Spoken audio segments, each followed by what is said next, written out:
1, 2, 3, 4, 5. 6.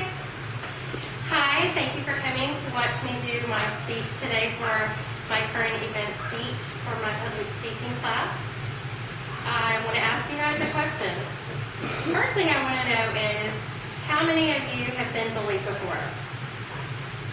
Several of you. Okay, I've been bullied too.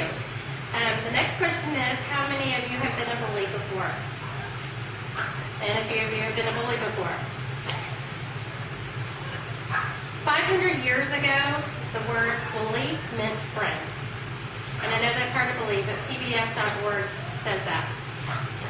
Now, the definition off of Wikipedia is you have the noun version, which is a person who uses the strength or power to harm or intimidate another who is weaker than them. So, and we'll get to the reasons behind that. Another thing is it's also defined as a verb to use superior strength or influence to intimidate someone, typically to force him or her to do what one wants.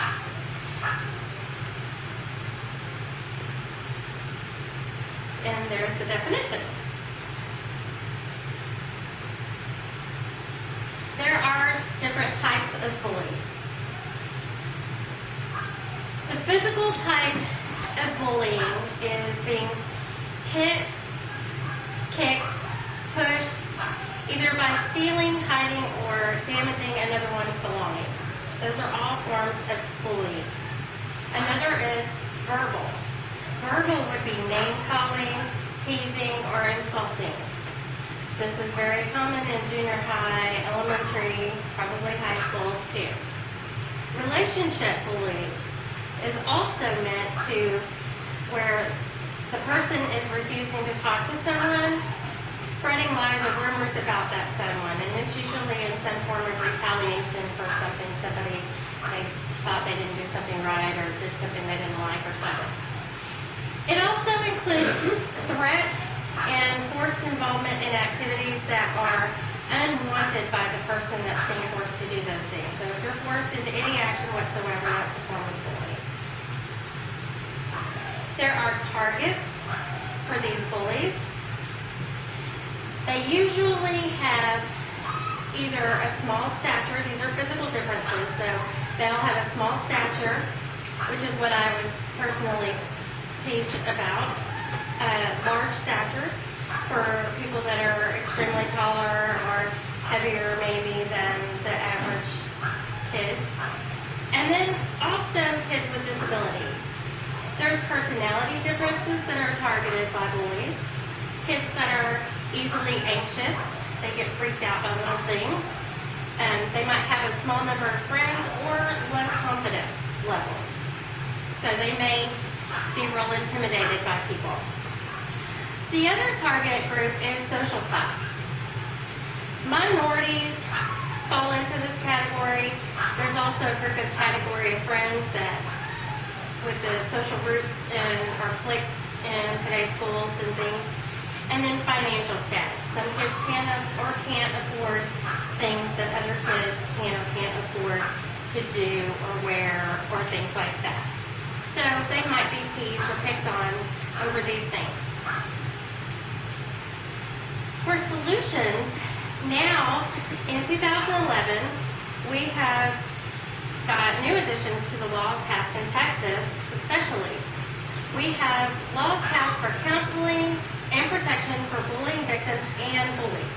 Now, this covers if somebody needs to report that they're being bullied, but it also protects the one who's being claimed as the bully, and it protects them until they investigate it to find out if it's true or not true. That way they're just not, it's not a retaliation and they're not just getting picked on, they're being bullied back, basically. There are intervention and prevention programs that also include the removal of the threat, which within a school district, they will send the bully to another area in the district, another school in the district, so that they can still stay in the district, but they're away from the person or people that they're threatening. And then all of this came really serious through Asher. I can't remember his first name. Asher Brown, as a matter of fact. He was a 13-year-old 8th grader in 2010 that in September of 2010 he shot himself in the head because he was being bullied to death, basically, by his peers. And he was being picked on by his small stature, religious beliefs, and the way he dressed. So we want to conclude the speech by just bringing to attention kids like this poor kid who was picked on, and he felt like he had no other choice but to end his own life instead of having all these programs out there that could help him and get him away from these people that were tormenting him. Does anybody have any questions? Was there any laws in place to protect Asher? There wasn't at the time. It was just pretty much hearsay. They would take information and investigate the information, but you know that in schools that sometimes they really get serious about it and sometimes they don't. And sadly enough, this is something that makes them get real serious about the actions. And the parents of this poor child, they've gone to many where they picket and they really try to get this law into action because they don't want other kids and families to suffer like this poor kid.